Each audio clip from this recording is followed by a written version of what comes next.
அனைவருக்கும் வணக்கம். Doctor Sivasankari life சென்டரிலிருந்து நான் ஒரு மனநல ஆலோசகர், ரெஜிஸ்டர்ட் பேச்சுலர் ப்ராக்டிஸ்னர் மற்றும் ஆர்ஆர் ரீடர்.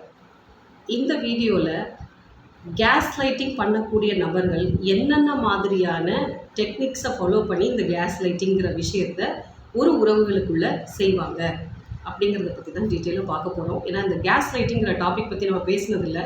நம்மளோட ஸ்டூடெண்ட்ஸ் டிஸ்கஷனில் பேச்சுலர் ரெமெடி குரூப்பில் நம்ம டிஸ்கஸ் பண்ணும்போது இந்த டாபிக் பற்றி நிறைய பேசணும். ஸோ இப்போ அதில் இருக்கக்கூடிய என்ன மாதிரியான யுக்திகளெல்லாம் இந்த கேஸ் லைட்டிங், ஏன்னா நிறைய பேருக்கு நம்ம கேஸ் லைட்டிங் ஆகிறோம் அப்படிங்கிறதே தெரியலை. ஸோ இந்த கேஸ் லைட்டிங் அப்படிங்கிறது என்ன அப்படின்னா, ஒரு தவறான ஒரு விஷயத்தை நம்மக்கிட்ட புகுத்துறது அப்படின்னு சொல்லலாம். அதாவது நீ எதுக்குமே ஒர்த் இல்லை அப்படிங்கிற ஒரு விஷயத்த நம்பவே வச்சிருக்கு. உங்களுக்கு இதெல்லாம் தெரியாது, உங்களால் இதெல்லாம் ஹேண்டில் பண்ண முடியாது, நீங்கள் இப்படித்தான் இருக்கீங்கன்னு சொல்லிட்டு உங்களோட இயலாமை அப்படிங்கிற ஒரு விஷயத்தை இன்ட்ரடியூஸ் பண்ணி அதுவாகவே நீங்கள் இருக்கீங்கன்னு நம்ப வைக்கிறதுக்கான வேலைகளை செய்கிறது தான் இந்த கேஸ் லைட்டிங் அப்படின்னு சொல்லுவோம். ஸோ கேஸ் லைட்டிங் பண்ணுறவங்க டிஃப்ரெண்ட் டெக்னிக்ஸ் ஃபாலோ பண்ணுவாங்க. ஸோ அது எதெல்லாம் அப்படின்னு தெரிஞ்சுக்கிட்டோன்னா, நம்மளை யாராவது ஒருத்தர் ட்ரிகர் பண்ணுறாங்க. ஏன்னா மேக்ஸிமம் கேஸ் லைட்டிங் எல்லாமே நம்மளை ட்ரிகர் பண்ணும், இல்லைனா டம்ப் பண்ணும், ரெண்டில் ஏதாவது ஒன்று நடக்கும். ஸோ அதை நம்ம தெரிஞ்சுட்டு ஒரு அவேர்னஸோடு இருக்கும் பொழுது அந்த இதில் ஈஸியாக மூவ் ஆன் ஆகிடலாம். அதுக்குள்ளே மாட்டிக்க வேண்டிய அவசியமும் நமக்கு ஏற்படாது. ஸோ அந்த விதத்தில் ஃபஸ்ட்டு அவங்க செய்யக்கூடியது இந்த வித் ஹோல்டிங் அப்படிங்கிற ஒரு விஷயத்த பண்ணுவாங்க. எப்படி வித் ஹோல்ட் பண்ணுவாங்க அப்படின்னா, ஒரு கான்வர்சேஷன் வரும்பொழுது கேள்வி கேட்குற மாதிரி நம்ம ஒரு கேள்வி கேட்டோம்னா பதிலுக்கு அவங்க ஒரு கேள்வி கேட்டு அதுக்கான பதில் நம்மகிட்டேருந்து யோசிக்கிற மாதிரி ஒரு பதில் வரணும் அப்படிங்கிற மாதிரி ஒரு ஸ்பேஸ் லைட்டாக கொடுத்துட்டு, அதுக்கப்புறம் நான் சொல்கிறேன் அதை மட்டும் நீ கேளு அப்படிங்கிற மாதிரி ஒரு அணுகுமுறையில் கண்டினியூஸாக அவங்க மட்டும்தான் பேசிகிட்டு இருப்பாங்களே தவிர நமக்கு ஸ்பேஸ் கொடுக்குற மாதிரி இருக்கும், ஆனால் கொடுக்க மாட்டாங்க. அந்த இடத்துலையே நம்ம ஏதோ அஃபெண்டர் ஆன மாதிரி நமக்கு ஒரு ஃபீல் கிடைக்கும். ஸோ அந்த மாதிரி நம்மளை ஒரு குற்ற உணர்வாக ஃபீல் பண்ண வைக்கிறது. இது ஒரு கைண்ட் ஆஃப் அந்த வித் ஹோல்டிங் அப்படிங்கிறதுல அவங்க யூஸ் பண்ணக்கூடிய ஒரு டெக்னிக்காக இருக்கும். இன்னொரு ஒரு விஷயம் என்னென்னு பார்த்தீங்கன்னா, நீங்கள் அவ்வளோ விஷயம் பேசி புரிய வைக்க முயற்சி பண்ணியிருப்பீங்க. அந்த கான்வர்சேஷன் மேலே அவங்களுக்கு உடன்பாடு இல்லாமல் இருக்கலாம், இல்லைனா அவங்க மேலே தவறு இருக்கிற மாதிரி நம்மளுடைய எக்ஸ்ப்ளனேஷன் இருந்ததுன்னா சிம்பிளாக ஒன்றுமே புரியலை, நீங்கள் சொல்ல வர்றது என்னன்னே எனக்கு புரியலைன்னு சொல்லி முடிப்பாங்க. ஸோ அதுவுமே எப்படி இருக்கும் அப்படின்னா, நம்மளை கிட்டத்தட்ட ஒரு அப்யூஸ் பண்ணுற மாதிரி தான், வெர்பல் அப்யூஸ் மாதிரி தான். நான் இவ்வளோ நேரம் பேசினேன், அப்போ இது உங்களுக்கு புரியவே இல்லையா? ஸோ அந்த இடத்துல நம்மளை கொஞ்சம் ட்ரிகர் பண்ணுற மாதிரி தான் அந்த ஒரு ஆட்டிடியூடு அவங்கக்கிட்ட இருக்கும். இன்னொரு விஷயம் என்ன அப்படின்னா, அவங்க அது சார்ந்த இப்போ நம்ம ஒரு விஷயம் பேசணும்னா அதில் ஒரு உண்மை நிலைப்பாடுன்னு இருக்கும் இல்லையா, அந்த உண்மை நிலைப்பாடு என்ன அப்படிங்கிறத அவங்க சைடில் உணர்த்த வேண்டிய இது இருந்தால் கூட அவங்க உணர்த்த மாட்டாங்க.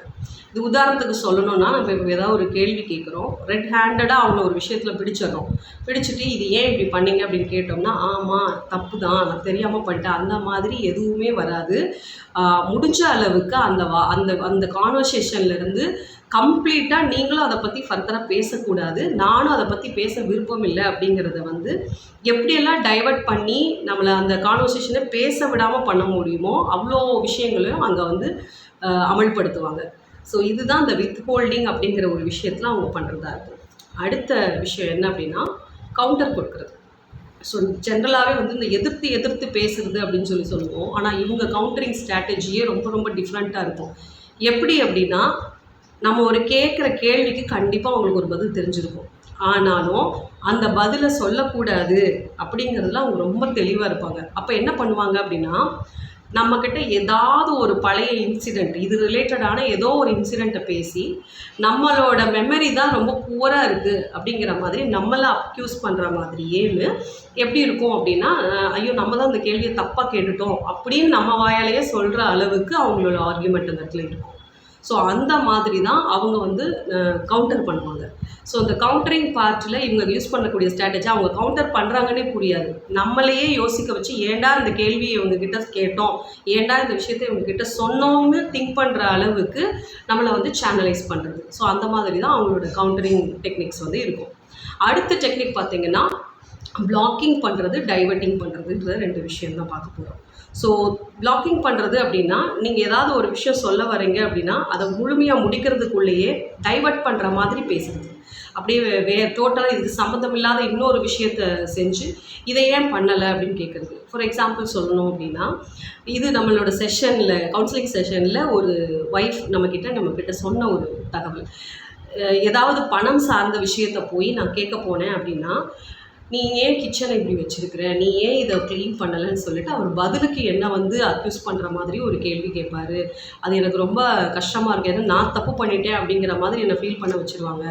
இமீடியட்டாக எந்திரிச்சு வந்து எங்கெங்கெல்லாம் ஃபால்ட் ஃபைண்ட் அவுட் பண்ண முடியுமோ அதெல்லாம் காமிச்சு ஃபஸ்ட்டு இதெல்லாம் சரி பண்ணுங்கள், அதுக்கப்புறம் நீங்கள் என்ன கேள்வி கேட்க வரலாம் அப்படிங்கிற மாதிரி சொல்லுவாங்க அப்படின்னாங்க. So this is the kind of blocking and diverting. நீங்கள் ஒரு கேள்வி கேட்டிங்கன்னா அதை பற்றி நீங்கள் ஃபர்தராக பேசவும் கூடாது. அதே நேரத்தில் இப்போது இந்த இடத்துல இருந்து உங்களை டைவர்ட் பண்ணி வேறு ஒரு விஷயத்தை நோக்கி பயணப்பட வைக்கணுங்கிறது தான் அந்த கேஸ் லைட்டிங் பண்ணுறதுல இது ஒரு முக்கியமான ஒரு ஸ்ட்ராட்டஜி. அடுத்து ஏன்னா இது நான் சொன்ன வர அத்தனை விஷயத்துலையுமே பார்த்தீங்க அப்படின்னா தப்பு உங்கள் மேலே இல்லை, என் மேலே தான் அப்படின்னு சொல்லி அவங்கள நான் தான் தப்பு பண்ணிட்டேன்னு சொல்லி அவங்களே அஃபென்சிவாக அவங்கள பேசணும் நினைக்க வைக்கணுங்கிறது தான் அவங்களோட அல்டிமேட் எய்ம். அதுக்காக தான் இத்தனை விதமான ஸ்ட்ராட்டஜிஸ் அவங்க யூஸ் பண்ணுறாங்க. அடுத்தது பார்த்தீங்க அப்படின்னா ட்ரிவலைசிங் அப்படின்னு சொல்லுவோம். அதாவது ரொம்ப அற்பமாக நம்மளை நினைக்க வைக்கிறது. ஏதாவது அவங்கக்கிட்ட ஏதாவது ஒரு பிரச்சனை நடந்து இதனால் நான் மனசளவில் எவ்வளோ பாதிக்கப்பட்டிருக்கேன் தெரியுமா, இது எனக்கு எவ்வளோ அளவுக்கு வலியை கொடுத்துருச்சுன்னு தெரியுமான்னு நம்ம போய் பேசணும் அப்படின்னோம்னா, இது ஒரு பாதிப்பே கிடையாது, இது ஒரு விஷயமே கிடையாதுங்கிற மாதிரி ஒரு அணுகுமுறையை கொண்டு வருவாங்க. அதை பற்றி பேச விடாமல் பண்ணுறது, இல்லை அப்படின்னா அதுக்கு இரலவெண்ட்டான ஒரு டாப்பிக்கை எடுத்து அந்த இடத்துல பேசுகிறது. மொத்தத்தில் உன்னோட உணர்வு சார்ந்த எந்த ஒரு விஷயத்தை பற்றியும் நான் கேட்க தயாராக இல்லை அப்படிங்கிறத இன்டைரக்டாக வேறு அற்பமான டாபிக்ஸ் எல்லாம் பேசுகிறது. ஃபார் எக்ஸாம்பிள் சொல்லணும்னா, ரொம்ப சீரியஸாக பேசிகிட்டு இருக்கும்போது காமெடி சீனாக வச்சு பார்க்குறதாகட்டும், இல்லை அவங்க வந்து ரொம்ப அழுது ஏதாவது பேசும்போது இவங்க வந்து சிரிப்பூட்டும் விதமாக ஏதாவது சொல்ல ட்ரை பண்ணுறது, இல்லைனா இவங்க வேற ஒருத்தர்கிட்ட சொல்கிறதாகட்டும், இந்த மாதிரி வந்து சிறுமையாக அவங்கள ஃபீல் பண்ண வைக்கிறதுக்கான வேலையை பார்க்குறது. அடுத்தது வந்து ஃபர்கெட்டிங் அண்ட் டினையல். ஸோ இது வந்து அவங்க யூஸ் பண்ணுற அதிக டைம் யூஸ் பண்ணக்கூடிய ஒரு டெக்னிக் இதுவாக தான் இருக்கும். எந்த ஒரு விஷயத்தையும் ஹர்ட் பண்ணக்கூடிய ஒரு விஷயத்தையும் செஞ்சுட்டு இப்படி ஒரு நிகழ்வு நடந்ததையே நான் மறந்துட்டேன், எனக்கு அப்படி ஒரு விஷயம் வந்து ஞாபகத்துக்கே வரலை, நான் அந்த ஐடியாவில் சொல்லவே இல்லை, நான் அப்படி செய்யவே இல்லை, நீங்களாக தப்பாக புரிஞ்சுக்கிட்டீங்க, நீங்களாக அதை தப்பாக எடுத்துக்கிட்டீங்கன்னு சொல்லிட்டு ஆப்போசிட்டில் இருக்கிறவங்க மேலேயே அந்த பழியை அப்படியே திருப்பி விடுறது. இவங்க தான் ஹர்ட் பண்ணியிருப்பாங்க, பட் நான் அப்படி ஒரு விஷயம் பண்ணலை, நீங்கள் தான் அதை ஹர்ட் பண்ண மாதிரி நீங்கள் புரிஞ்சுக்கிட்டீங்க, நான் இப்படி யதார்த்தமாக தான் சொன்னேன்னு சொல்கிறது.